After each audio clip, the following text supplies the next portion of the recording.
పశ్చిమ గోదావరి జిల్లా ఉండి టీడీపీ పార్టీ కార్యాలయం వద్ద జిల్లా ప్రధాన కార్యదర్శి జుత్తిగ శ్రీనివాస్, తెలుగు యువత అధ్యక్షులు హరినాయుడు 4వ రోజు ఆమరణ నిరాహార దీక్ష చేపట్టారు.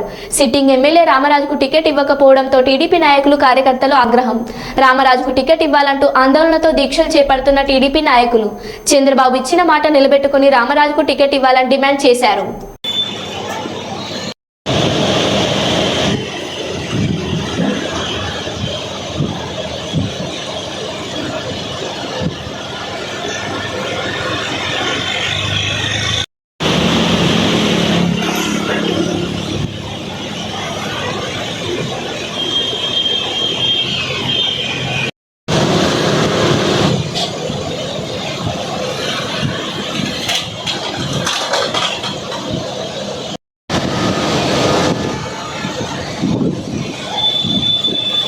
మీరు పేపర్ ఏంటి?